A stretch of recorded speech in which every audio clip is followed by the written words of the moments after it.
Hello दोस्तों, good morning. स्वागत है एक बार फिर से आप सभी का Mishra ji technical YouTube channel में।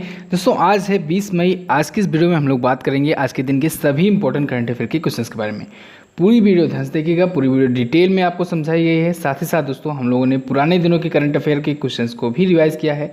और दोस्तों स्टैटिक जीके जीएस का भी पोर्शन मैं आपको पढ़ाते चलता हूँ। आपको पता होगा current affair with static GK GS हम लोग का चलता है। तो हम लोग आज के स्टैटिक जीके जीएस के पोर्शन में जानेंगे भारत के प्रमुख दर्रों के बारे में। इंडिया के जो इम्पोर्टेंट पासेस हैं उनके बारे में हम लोग जानेंगे। तो पूरी वीडियो आपको एंड तक देखना है और वीडियो देखने के बाद आप इसकी क्विज भी सॉल्व कर सकते हो। इसकी पीडीएफ फाइल मिल जाएगी आपको टेलीग्राम ग्रुप पर, तो आप लोग टेलीग्राम ग्रुप भी हमारा ज्वाइन कर सकते हो। चलिए अब बात करते हैं लास्ट डे के क्वेश्चंस की। लास्ट डे का पहला क्वेश्चन मैंने आपसे पूछा था, बिहार का शोक किस नदी को कहा जाता है? तो इसे कहा जाता है कोसी नदी को। दामोदर नदी को बंगाल का शोक कहते हैं, इसे भी याद रखिएगा। सिक्किम राज्य कौन से भारतीय राज्य के रूप में शामिल हुआ था? तो ये 22वां भारतीय राज्य बना था। ठीक है, अभी हाल ही में सिक्किम राज्य स्थापना दिवस मनाया गया 16 मई को। इन दोनों क्वेश्चंस के बारे में जिन लोगों ने डिटेल में और करेक्ट आंसर किया उनके नाम मैं आपको वीडियो के एंड में बताऊंगा। चलिए बात करते हैं आज के दिन के पहले क्वेश्चन की। पहला क्वेश्चन है, किस राज्य सरकार ने चरण पादुका अभियान शुरू किया? तो अभी हाल ही में चरण पादुका अभियान शुरू किया है दोस्तों मध्य प्रदेश राज्य सरकार ने। अब इस कैंपेन के तहत होगा ये कि कोविड-19 महामारी की वजह से जो भी मज़दूर हैं, जो भी प्रवासी हैं, वो अपने अपने घर को जा रहे हैं, पैदल जा रहे हैं। तो उन मज़दूरों को जो नंगे पांव जा रहे हैं उनको जूते चप्पल वगैरह मुहैया कराए जाएंगे, दिए जाएंगे। ठीक है, इंदौर के राऊ पुलिस स्टेशन से ये शुरू हुआ है और धीरे धीरे कई पुलिस स्टेशन पर ये कैंपेन चलाया जा रहा है, चरण पादुका कैंपेन। तो इसके तहत मध्य प्रदेश सरकार जूते चप्पल वगैरह देगी प्रवासी मजदूरों को। क्लियर है? अब आया है मध्य प्रदेश। तो मध्य प्रदेश से रिलेटेड जितने भी क्वेश्चंस आए हैं उनको हम लोग रिवाइज कर लेंगे। जैसे मध्य प्रदेश सरकार ने अभी हाल ही में कोरोना मरीजों का इलाज करने वाले जो स्वास्थ्यकर्मी हैं उनका वेतन 10-10 हज़ार रुपये पर मंथ बढ़ा दिया, यानी कि 10-10 हज़ार रुपये प्रति माह एक्स्ट्रा देगी। ओके, मध्य प्रदेश सरकार ने ही जीवन अमृत योजना शुरू की थी। मध्य प्रदेश सरकार ने ही जीवन शक्ति योजना शुरू की थी। और मध्य प्रदेश सरकार ही दोस्तों स्कूली छात्रों के घर पर मिड डे मील राशन देने वाला पहला राज्य बना था, राज्य सरकार बनी थी। ठीक है, और अभी हाल में मध्य प्रदेश में ही FIR आपके द्वार योजना शुरू की गई है। कौन सी योजना? FIR आपके द्वार। तो ये तो थी मध्य प्रदेश से करंट अफेयर की जानकारी। अब बात करते हैं स्टैटिक की। राजधानी है यहाँ की भोपाल, मध्य प्रदेश ये रहा मैप में। शिवराज सिंह चौहान BJP पार्टी से यहाँ के हैं करंट टाइम पर CM। लालजी टंडन जी यहाँ के गवर्नर हैं। कान्हा किसली नेशनल पार्क और बांधवगढ़ नेशनल पार्क है मध्य प्रदेश में। अब आप लोग कमेंट करके बताइए कि मध्य प्रदेश में कौन सा इंटरनेशनल एयरपोर्ट है। मैंने अभी आपको बताया है एयरपोर्ट, अभी चैप्टर हमारा समाप्त हुआ है। ठीक है, स्टैटिक जीके जीएस के पोर्शन में आप लोग कमेंट करके बताइए मध्य प्रदेश में कौन सा इंटरनेशनल एयरपोर्ट है। चलिए, मध्य प्रदेश किससे किससे अपना बॉर्डर शेयर करता है? तो मध्य प्रदेश दोस्तों राजस्थान से, उत्तर प्रदेश से, छत्तीसगढ़ से, महाराष्ट्र से और गुजरात से अपना बॉर्डर शेयर करता है। क्लियर है? मध्य प्रदेश के चीफ जस्टिस कौन है? तो अजय कुमार मित्तल जी हैं दोस्तों मध्य प्रदेश हाईकोर्ट के करंट टाइम पर चीफ जस्टिस। क्लियर है? इतनी तो जानकारी दोस्तों हम लोग एक क्वेश्चन से पा गए हैं। वीडियो अगर आपको हेल्पफुल लगे दोस्तों, आपको जानकारी नई नई मिले तो आप लोग प्लीज़ लाइक ज़रूर कर दिया करो, इससे हमारा मोटिवेशन बढ़ता है। और अगर आप चैनल पर पहली बार आए हैं तो चैनल को प्लीज़ सब्सक्राइब ज़रूर कर दें और शेयर ज़रूर कर दिया कीजिए वीडियो अपने दोस्तों के साथ भी। चलिए बात करते हैं अगले क्वेश्चन की। नेक्स्ट है, हाल ही में विश्व स्वास्थ्य सभा का कौन सा सत्र आयोजित हुआ? तो अभी हाल ही में वर्ल्ड हेल्थ असेंबली का 73वां सत्र आयोजित हुआ। ये दोस्तों वीडियो कॉन्फ्रेंसिंग के माध्यम से आयोजित किया गया। इसमें WHO के जितने भी सदस्य देश हैं, जितने भी मेंबर कंट्रीज़ हैं, उनके रिप्रेजेंटेटिव जो थे उन्होंने हिस्सा लिया। और वहीं भारत की तरफ से अगर बात करें तो भारत की तरफ से डॉक्टर हर्षवर्धन जी ने पार्टिसिपेट किया। हर्षवर्धन जी हेल्थ एंड फैमिली वेलफेयर के यूनियन मिनिस्टर हैं। वर्ल्ड हेल्थ असेंबली ये क्या होता है? तो दोस्तों विश्व स्वास्थ्य सभा यानी वर्ल्ड हेल्थ असेंबली इसलिए बनाई गई है जिससे WHO की पॉलिसीज़ वगैरह को डिसाइड किया जा सके। साथ ही साथ WHO को क्या क्या डिसीजंस लेने हैं ये भी यही असेंबली डिसाइड करती है। और भी अगर WHO का कोई सेक्रेटरी जनरल अपॉइंट करना है, महासचिव अपॉइंट करना है या फिर उसकी फाइनेंशियल पॉलिसीज़ पर नज़र रखनी है, निगरानी रखनी है, तो उन सभी कामों के लिए वर्ल्ड हेल्थ असेंबली बनाई गई है।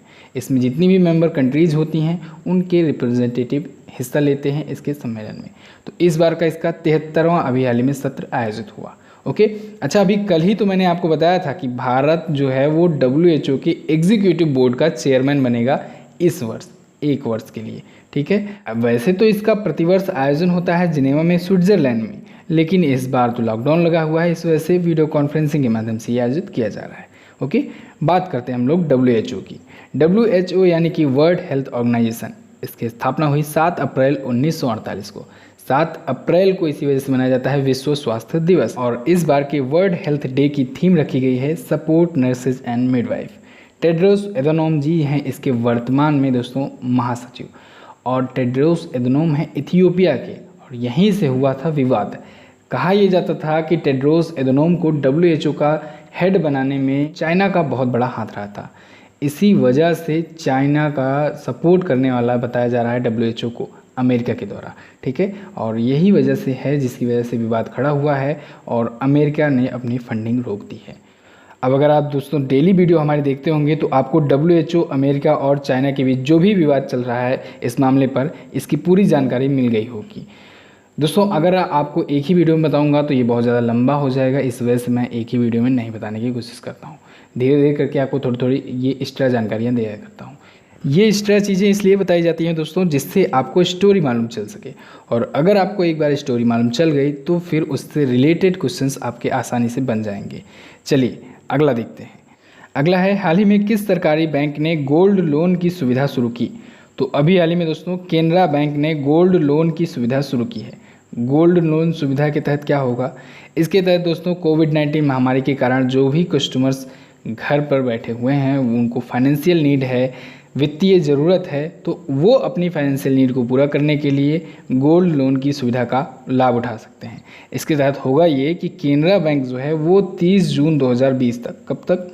30 जून 2020 तक 7.85% के रेट से, एनुअल रेट है ये, वार्षिक ब्याज है, तो 7.85 के एनुअल रेट से गोल्ड लोन प्रोवाइड करेगी। ओके, तो जो भी केनरा बैंक के कस्टमर्स हैं वो अपनी फाइनेंशियल नीड को पूरा कर सकते हैं। चलिए अब केनरा बैंक क्या है तो इसके बारे में जान लेते हैं। केनरा बैंक दोस्तों ये भारत का चौथा सबसे बड़ा सरकारी बैंक है। भारत के टोटल 12 सरकारी बैंक हैं और इन पर मैंने आपको सेपरेट वीडियो दी हुई है। आपको एप्लीकेशन में जाना है, वहाँ पर सर्च करना है गवर्नमेंट बैंक्स ऑफ इंडिया या फिर public sector banks in India, कुछ भी लिखोगे तो आपको मिल जाएगी वीडियो, ठीक है। 1906 में हुई थी इसकी स्थापना, बेंगलुरु में है इसका हेडक्वार्टर, कर्नाटक में, और इसके चेयरमैन हैं वर्तमान में TN मनोहरन जी। अगर इसके MD और CEO का नाम पूछा जाए तब आप बताएंगे लिंगम वेंकट प्रभाकर जी। अभी हाल ही में 3 वर्षों के लिए इनकी नियुक्ति हुई थी। अच्छा, अभी 1 अप्रैल 2020 को जब 10 बड़े बैंकों का विलय हुआ, 4 बैंक बने, तो उसमें एक बैंक ये भी था। 1 अप्रैल 2020 को सिंडिकेट बैंक का विलय हुआ केनरा बैंक में। क्लियर है? इसे भी ध्यान रखिएगा, इस पर भी मैंने आपको वीडियो दी हुई है, 10 बड़े बैंकों का विलय, वो वीडियो भी देख लीजिएगा। नेक्स्ट बात करते हैं। अगला है, हाल ही में भारतीय नौसेना में किस नाम से 7वां LCU युद्धपोत कमीशन किया गया? तो अभी हाल ही में इंडियन नेवी में INLCU L57 नाम का एक LCU युद्धपोत कमीशन किया गया। ये 7वां युद्धपोत था, 7वां युद्धपोत LCU था। ये पहला कब शामिल हुआ था? पहला दोस्तों शामिल हुआ था 2017 में, और 7वां अब जाकर शामिल किया जा रहा है, ठीक है। LCU युद्धपोत का क्या मतलब है? इसका मतलब होता है लैंडिंग क्राफ्ट यूटिलिटी। क्या? Landing craft utility. अभी आगे इसके बारे में समझाऊंगा अच्छे से, पहले जान लीजिए ये कहाँ पर कमीशन किया गया। तो दोस्तों पोर्ट ब्लेयर में ये इंडियन नेवी में कमीशन किया गया है। इसको बनाया है यानी कि इसके निर्माता हैं garden rich ship builders and engineers limited, GRSE का नाम आपने सुना ही होगा, यही है इसका full form, garden rich ship builders and engineers limited, ठीक है। अब बात करते हैं LCU युद्धपोत की। तो दोस्तों जैसा कि मैंने आपको इसका फुल फॉर्म बताया, लैंडिंग क्राफ्ट यूटिलिटी, तो इसका मेन वर्क जो होता है वो लैंडिंग के लिए, ट्रांसपोर्ट के लिए, युद्धक टैंकों की तैनाती करने के लिए, या फिर जो सशस्त्र वाहन हैं सेना के, जहाज़ वगैरह के, उनको एक जगह से दूसरी जगह पर ले जाने लाने के लिए ये उपकरण, ये युद्धपोत यूज किया जाता है। क्लियर है? LCU युद्धपोत, तो ये 7वां LCU युद्धपोत है। पहले मैंने बताया 2017 में शामिल किया गया था। अब आया है भारतीय नौसेना, इंडियन नेवी। इंडियन नेवी के बारे में जानिए। इंडियन नेवी से रिलेटेड अभी एक क्वेश्चन आया था कि ऑपरेशन समुद्र सेतु इसने शुरू किया था, इसे आपको याद रखना है। इंडियन नेवी दोस्तों दुनिया की 7वीं सबसे बड़ी नेवी है। इंडियन नेवी डे मनाया जाता है 4 दिसंबर को प्रत्येक वर्ष। इंडियन नेवी के वर्तमान में चीफ हैं दोस्तों एडमिरल करमबीर सिंह जी। नेक्स्ट बात करते हैं। अगला है, हाल ही में किसने प्रवासी श्रमिकों को समर्पित विशेष डाक कवर जारी किया? तो अभी हाल ही में इंडिया पोस्ट ने, भारतीय डाक ने दोस्तों प्रवासी श्रमिकों की याद में उनको श्रद्धांजलि देने के लिए एक विशेष डाक कवर जारी किया है। ये दोस्तों उन प्रवासी श्रमिकों को, उन माइग्रेंट वर्कर्स को श्रद्धांजलि देने के लिए रिलीज़ किया गया है स्पेशल पोस्टल कवर, जो कि भारतीय इतिहास में अपने संघर्ष, अपने बलिदान की वजह से जाने जाते हैं और इससे और भी वर्कर्स जो हैं वो इनकरेज होंगे। इस वजह से उन प्रवासी श्रमिकों को श्रद्धांजलि देने के लिए इसे लॉन्च किया गया है। ठीक है, तो अभी हाल ही में मुंबई जीपीओ हाउस में वेंटेनियल हॉल में एक कार्यक्रम के दौरान इसे लॉन्च किया गया। ठीक है, भारतीय डाक आया है, इसके बारे में भी थोड़ा सा जान लेते हैं। अभी हाल ही में दोस्तों कुछ दिन पहले एक न्यूज़ आई थी कि भारतीय डाक ने, इंडिया पोस्ट ने अपने कर्मचारियों को 10 लाख रुपए मुआवजा देने की घोषणा की थी कि अगर वो कोविड-19 से पीड़ित हो जाते हैं अपनी नौकरी के दौरान तो उनको 10 लाख रुपए का मुआवजा दिया जाएगा। भारतीय डाक की शुरुआत हुई 1854 से। ठीक है, नई दिल्ली में इसका हेडक्वार्टर है और इसके वर्तमान में डायरेक्टर जनरल हैं श्री सलीम हक। कौन है? श्री सलीम हक। नेक्स्ट बात करते हैं। नेक्स्ट है, वीडियो के जरिए केवाईसी स्वीकार करने वाला देश का पहला बैंक कौन बना? तो दोस्तों कोटक महिंद्रा बैंक बन गया है केवाईसी स्वीकार करने वाला देश का पहला बैंक वीडियो के माध्यम से। तो वीडियो के माध्यम से अब केवाईसी किया जा सकेगा। ठीक है, केवाईसी यानी कि होता है नो योर कस्टमर, यानी अपने कस्टमर्स को जाने। तो कोटक महिंद्रा बैंक का ही एक 811 कोटक 811 नाम का डिजिटल बैंकिंग प्लेटफॉर्म है, जो उसी के ज़रिए ये सुविधा शुरू की जाएगी। तो इसके ज़रिए होगा ये कि जो सेविंग बैंक अकाउंट्स वाले हैं कस्टमर्स, ठीक है, जिनका सेविंग्स बचत खाता है, वो केवाईसी अपना वीडियो के थ्रू ही एक्सेप्ट करवा पाएंगे कोटक महिंद्रा बैंक से। इसके लिए होगा ये कि कोटक महिंद्रा बैंक के जो बैंक कर्मचारी हैं, बैंक एम्प्लॉय हैं, उनके द्वारा वीडियो कॉलिंग की जाएगी और वीडियो कॉलिंग के माध्यम से ही उस व्यक्ति का वेरिफिकेशन किया जाएगा, उसके डॉक्यूमेंट्स का भी वेरिफिकेशन किया जाएगा। कोटक महिंद्रा बैंक अब बन गया है वीडियो के जरिए केवाईसी सुविधा स्वीकार करने वाला पहला बैंक देश का। ठीक है, कोटक महिंद्रा बैंक के बारे में जानिए। इसकी स्थापना दोस्तों हुई 2003 में। इसका हेडक्वार्टर है मुंबई में और इसके फाउंडर थे उदय कोटक जी। कौन? उदय कोटक जी। और वर्तमान में वही एमडी और सीईओ हैं। इसके वर्तमान में चेयरमैन है प्रकाश आप्टे। कौन है? प्रकाश आप्टे। नेक्स्ट बात करते हैं। अगला है, कोविड-19 लॉकडाउन के बाद शुरू होने वाला दुनिया का पहला खेल इवेंट कौन बना? तो दोस्तों जैसे कि आप सभी को पता है, कोविड-19 की वजह से पूरे दुनिया के जितने भी खेल इवेंट हैं वो सभी रद्द चल रहे थे। तो कोविड-19 की वजह से लॉकडाउन लगा हुआ था, लेकिन अब उस लॉकडाउन के बाद शुरू होने वाला दुनिया का पहला खेल इवेंट बन गया है बुंदेसलीगा फुटबॉल लीग यानी BFL। हालांकि अभी ये खाली स्टेडियम में आयोजित होगा। इन प्रकार के जो फुटबॉल लीग के जो स्टेडियम्स होते हैं वो 80,000 दर्शकों की क्षमता वाले होते हैं, लेकिन ये स्टेडियम बिल्कुल खाली होगा और खाली स्टेडियम में ही इस लीग का आयोजन किया जाएगा। हालांकि इस लीग को दोस्तों बहुत ही सावधानी के साथ ऑर्गेनाइज किया जाएगा, आयोजित कराया जाएगा। जब तक ये लीग चलेगी तब तक हफ्ते में 2 बार कोविड-19 की टेस्टिंग की जाएगी, जितने भी खिलाड़ी होंगे, जितने भी मेंबर्स स्टाफ होंगे, उन सभी की। और साथ ही साथ जो टीम्स होंगी उनको क्वारंटाइन रखा जाएगा। ठीक है, यानी कि उनको अलग थलग रखा जाएगा। ऐसा नहीं होगा कि बीच में वो जाकर शॉपिंग करें या कुछ करें। ठीक है, तो उनको क्वारंटाइन रखा जाएगा और हर हफ्ते में 2-2 बार टेस्टिंग की जाएगी।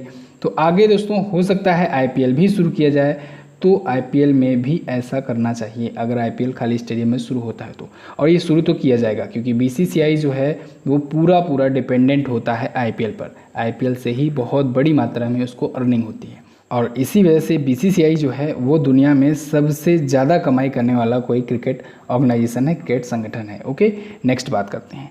अगला है, वाल्ट डिज्नी के शीर्ष स्ट्रीमिंग अधिकारी यानी top streaming officer Kevin mayor किस कंपनी के नए CEO बने? तो केविन मेयर को दोस्तों टिकटॉक का नया CEO बनाया गया है। टिकटॉक के ये नए CEO के पद पर अपने पद को ग्रहण करेंगे 1 जून 2020 से। ठीक है, केविन मेयर ये कौन है? तो ये दोस्तों वाल्ट डिज्नी के शीर्ष स्ट्रीमिंग अधिकारी हैं, लेकिन अब ये अपना पद छोड़ रहे हैं। क्यों? क्योंकि ये टिकटॉक के CEO बनाए जा रहे हैं। टिकटॉक क्या है? टिकटॉक एक टाइम लॉस एप्लीकेशन है जो इंडिया में बहुत ही जल्द बैन होने वाला है और मैं भी आप लोगों से रिकमेंड करता हूं कि आप अगर इंस्टॉल किए हैं, इसका यूज़ करते हैं तो प्लीज़ इसे अनइंस्टॉल कर दीजिए।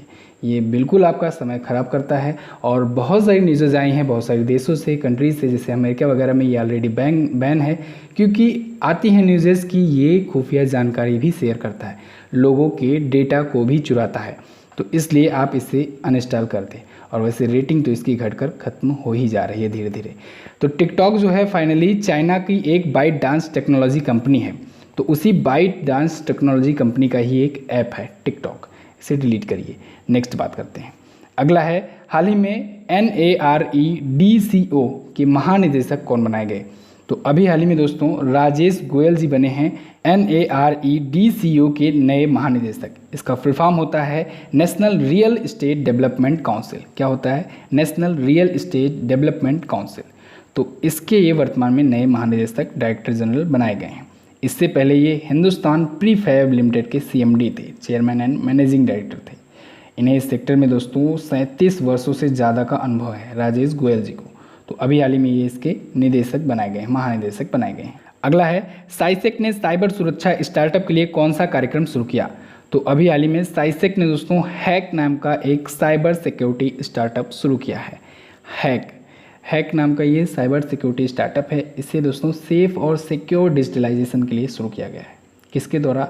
साइसेक के द्वारा। ये कर्नाटक की एक संस्था है। इसका फुल फॉर्म होता है centre of excellence in cyber security. क्या है? Centre of excellence in cyber security. तो इसने अभी हाल ही में हैक नाम का एक साइबर सिक्योरिटी स्टार्टअप स्टार्ट किया है। इसमें दोस्तों पुराने जो इंडियन स्टार्टअप्स हैं उनको भी सपोर्ट किया जाएगा। ठीक है, तो बस दोस्तों फिलहाल आज के दिन के करंट अफेयर के क्वेश्चन से बस इतना ही। आई होप आपको काफ़ी सारी जानकारियाँ मिली होंगी करंट अफेयर से और आपका बहुत ही अच्छे से रिवीजन भी हुआ होगा साथ साथ में। अब हम लोग बात करेंगे स्टैटिक GK GS की। लेकिन दोस्तों उससे पहले आपसे रिक्वेस्ट है कि अगर आपने अभी तक हमारे चैनल को सब्सक्राइब नहीं किया है तो प्लीज़ इसे सब्सक्राइब कीजिए। अपने दोस्तों के पास इसे शेयर ज़रूर कर दिया करो, वीडियो को भी, चैनल को भी। और अगर वीडियो पसंद आई है, हेल्पफुल लगी है तो वीडियो को प्लीज़ लाइक ज़रूर करना।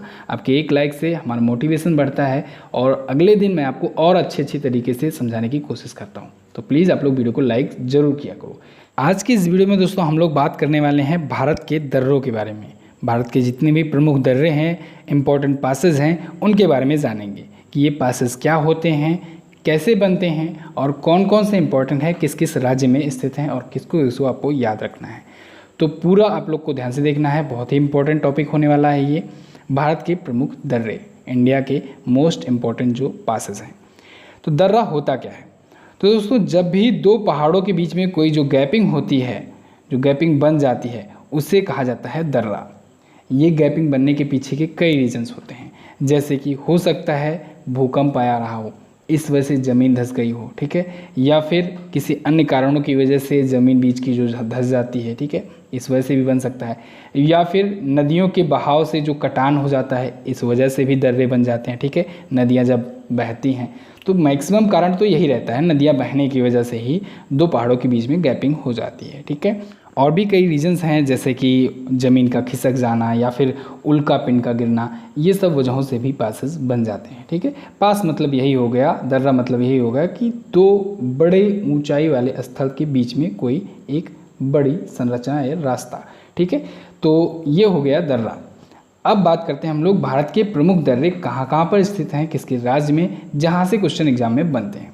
तो सबसे पहले हम लोग शुरुआत करते हैं ऊपर से, ठीक है, लद्दाख से, क्योंकि दोस्तों जहाँ पहाड़ होगा जाहिर सी बात है वहीं पर दर्रे बनेंगे, या फिर जहाँ पर कोई ऐसी घटना हुई होगी जो मैंने आपको अभी बताया वहाँ पर दर्रे बनेंगे। तो मैक्सिमम यही जो क्षेत्र है जहाँ पर सबसे ज़्यादा दर्रे हैं। ओके, तो इनके बारे में पहले हम लोग जान लेते हैं। तो सबसे पहले लद्दाख की बात करते हैं। पहले लद्दाख और जम्मू कश्मीर तो एक ही में था, तब तो जम्मू कश्मीर की बात होती थी, लेकिन अब लद्दाख अलग यूनियन टेरिटरी बन गया है और जम्मू कश्मीर अलग यूनियन टेरिटरी बन गया है। लद्दाख में है दोस्तों काराकोरम दर्रा। तो जो आप लोग अभी तक जम्मू कश्मीर के नाम से जानते थे, अब इसे लद्दाख के नाम से जानिएगा। काराकोरम दर्रा लद्दाख में है। लद्दाख में ही जोजिला दर्रा है, ठीक है, और लद्दाख में ही एक और है बुर्जिला। जोजिला, बुर्जिला और काराकोरम, ठीक है।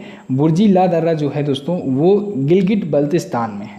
तो गिलगित बल्तिस्तान अभी तो है पाकिस्तान के ही एडमिनिस्ट्रेशन में, यानी पाकिस्तान के कब्जे में है, लेकिन अब अमित शाह जी तो पीओके लेकर ही रहेंगे, तो इस वजह से बुर्जिला दर्रा भी लद्दाख ही जोड़िएगा, ठीक है, कुछ इस जगह पर है।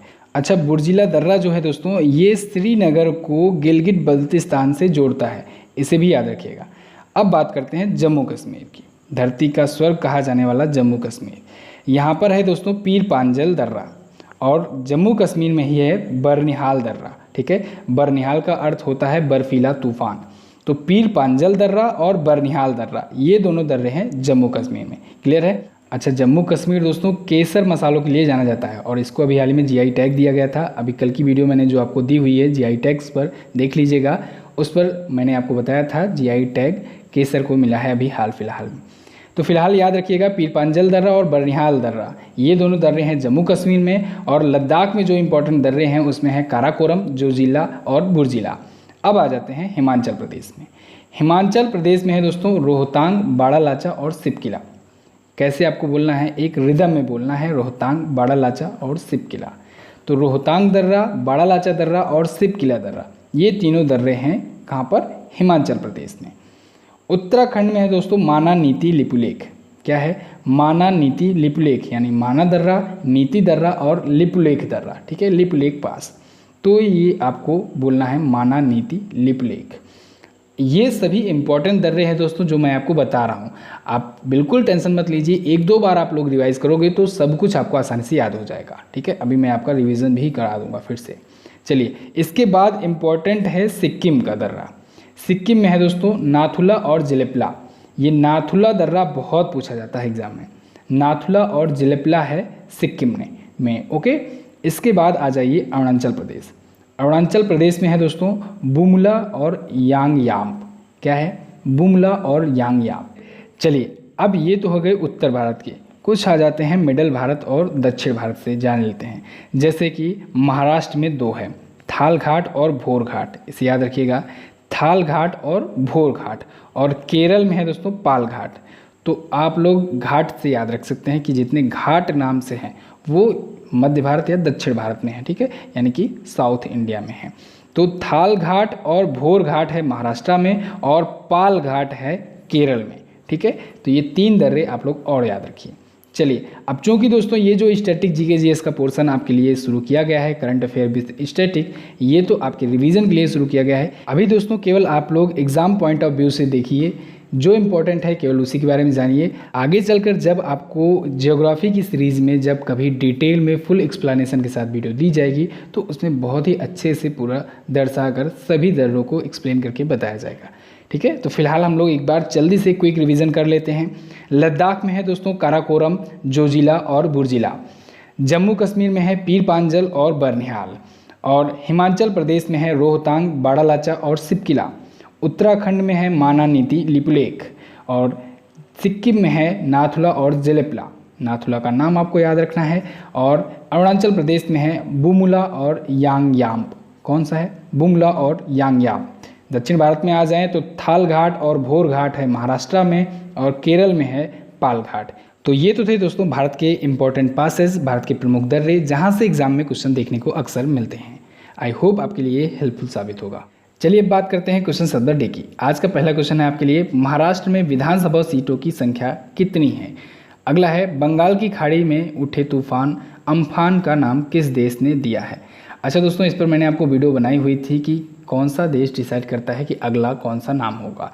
अगर आप चाहते हैं कि एक नई वीडियो आपको दूं, क्योंकि वो फानी तूफान आया था तो उसी वीडियो में मैंने आपको लिंक करके बताया था, अगर आप चाहते हैं कि इसका एक स्पेशल वीडियो दिया जाए तो आप लोग कमेंट करके हमें ज़रूर बताइएगा। चलिए जान लेते हैं उन लोगों के नाम जो लोग कल की वीडियो में डिटेल में आंसर किए थे। उनके नाम हैं पूजा चौधरी, मनु पांडे, संजय मिश्रा, सुरभि गुप्ता, चंद्रकेतु कुमार, साबिर आलम, हर्ष सोनी, श्यामशेर कुमार, विभूति मांझी, वंदना अग्रवाल, शांति प्रिया, गुरुदेव यादव, शुभम यादव, मंटू कुमार और गुड्डू कुमार। ये थे टॉप 15 लोग। तो दोस्तों इस वीडियो में बस इतना ही। कैसी लगी आपको वीडियो आप लोग कमेंट करके हमें जरूर बताइएगा। वीडियो अगर अच्छी लगी है तो लाइक करके हमारा उत्साह बढ़ाइए। साथ ही इन दोनों इंपॉर्टेंट वीडियोस को जरूर देख लीजिएगा और आने वाली वीडियोस का नोटिफिकेशन पाने के लिए सब्सक्राइब करके बेल आइकन को जरूर दबाएं। मिलते हैं किसी अन्य वीडियो में, तब तक के लिए नमस्कार, जय हिंद, वंदे मातरम।